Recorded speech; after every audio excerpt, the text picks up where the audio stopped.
Hi ಎಲ್ಲರಿಗೂ ನಮಸ್ಕಾರ. ಇವತ್ತಿನ ರೆಸಿಪಿ ಬಂದು ಅದ್ಭುತವಾದ ಒಂದು ಪಲ್ಯ. ಹೂಕೋಸಿಂದ ಈ ಥರ ಒಮ್ಮೆ ಟ್ರೈ ಮಾಡಿ, ಎಲ್ಲರೂ ಇಷ್ಟಪಟ್ಟು ತಿಂತಾರೆ. ಪಲ್ಯ ಮಾಡುವ ವಿಧಾನವನ್ನು ನೋಡ್ತಾ ಹೋಗೋಣ.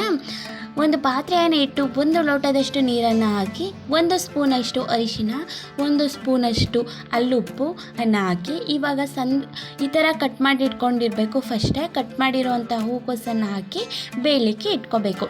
ಇವಾಗ ಅದು ಬೇಯೋವರೆಗೆ ನಾವು ಒಂದು ಪಾತ್ರೆಯನ್ನು ಇಟ್ಟು ಅದಕ್ಕೆ 2 ಸ್ಪೂನಷ್ಟು ಅಥವಾ 3 ಸ್ಪೂನಷ್ಟು ಒಗ್ಗರಣೆಗೆ ಎಣ್ಣೆಯನ್ನು ಹಾಕಿ ಸಾಸಿವೆ ಚಿಟಪಟ ಅನ್ನೋವರೆಗೆ ಇದ್ದು, ಸಾಸಿವೆ ಚಿಟಪಟ ಅಂದ ನಂತರ ಕರಿಬೇವಿನ ಸೊಪ್ಪು, ಹಸಿಮೆಣಸಿನಕಾಯಿ, ಈರುಳ್ಳಿಯನ್ನು ಹಾಕಿ ಫ್ರೈ ಮಾಡ್ಕೋಬೇಕು.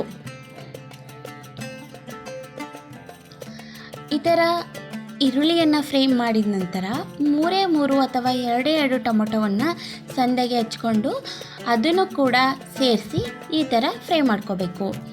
ಈ ಥರ ಫ್ರೈ ಮಾಡಿದ ನಂತರ ಶುಂಠಿ ಬೆಳ್ಳುಳ್ಳಿ ಪೇಸ್ಟನ್ನು ಹಾಕಿ ಅದನ್ನು ಕೂಡ ಒಂದು ಸ್ವಲ್ಪ ಎಣ್ಣೆಯಲ್ಲಿ ಫ್ರೈ ಮಾಡಿಕೊಂಡು, ಇವಾಗ ನಾವು ಹೂಕೋಸನ್ನು ಬೇಯಲಿಕ್ಕೆ ಇಟ್ಟಿದ್ವಲ್ಲ ಅದು ಕೂಡ ಬೆಂದು ಇವಾಗ ನೀರು ಸಪ್ರೇಟ್ ಮಾಡಿ ಅದನ್ನು ಕೂಡ ನಾವು ಹಾಕ್ಕೊಂಡು ರುಚಿಗೆ ತಕ್ಕಷ್ಟು ಉಪ್ಪು, ಅರಿಶಿಣದ ಪೌಡರ್ 1 ಸ್ಪೂನು, ಅಚ್ಚ ಖಾರದ ಪುಡಿ, ಧನಿಯಾ ಪುಡಿ ಮಿಕ್ಸ್ ಮಾಡಿ ಹಾಕ್ಕೊಳ್ತಾ ಇದ್ದೀನಿ. ಹಾಕ್ಕೊಂಡು ಅಥವಾ ಸಾಂಬಾರದ ಪುಡನ್ನು ಯೂಸ್ ಮಾಡಿ ಇನ್ನೂ ತುಂಬ ರುಚಿಯಾಗಿರುತ್ತೆ. ನಾನು ಕೂಡ ಸಾಂಬಾರದ ಪೌಡರನ್ನು ಯೂಸ್ ಮಾಡಿದ್ದೀನಿ.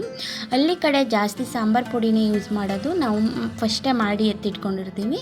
6 ತಿಂಗಳಿಗೊಮ್ಮೆ, ವರ್ಷಕ್ಕೊಮ್ಮೆ ನಾವು ಸ್ಟೋರ್ ಮಾಡ್ತೀವಿ, ಸ್ಟೋರ್ ಮಾಡ್ಕೊತೀವಿ.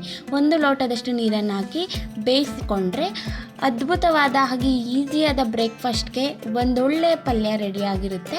ಈ ಥರ ಮನೆಯಲ್ಲಿ ಒಮ್ಮೆ ಟ್ರೈ ಮಾಡಿ. ಇಷ್ಟವಾದರೆ ಪ್ಲೀಸ್ ಸಬ್ಸ್ಕ್ರೈಬ್ ಮಾಡ್ಕೊಳ್ಳಿ, ಲೈಕ್ ಮಾಡಿ, ಹಾಗೆ ಏನಾದ್ರು ಒಂದು ಡೌಟ್ ಇದ್ದರೆ ಕಮೆಂಟ್ ಮಾಡಿ. ಈ ರೆಸಿಪಿ ಇಷ್ಟವಾಗಿದೆ ಅಂತ ಅನ್ಕೋತೀನಿ. ಎಲ್ಲರಿಗೂ ಧನ್ಯವಾದ ಹೇಳ್ತಾ, ಮತ್ತೊಮ್ಮೆ ವಿಡಿಯೋ ನೋಡಿ ಅರ್ಥವಾಗಿಲ್ಲ ಅಂತಂದರೆ, ಅದಕ್ಕೂ ಮೀರಿ ಅರ್ಥ ಆಗಿಲ್ಲ ಅಂದರೆ ಕಮೆಂಟ್ ಸೆಕ್ಷನಲ್ಲಿ ಮಾಡಿ. ಇನ್ನಷ್ಟು ವಿಡಿಯೋಗಾಗಿ ಪ್ಲೀಸ್ ಸಬ್ಸ್ಕ್ರೈಬ್ ಮಾಡ್ಕೊಳ್ಳಿ.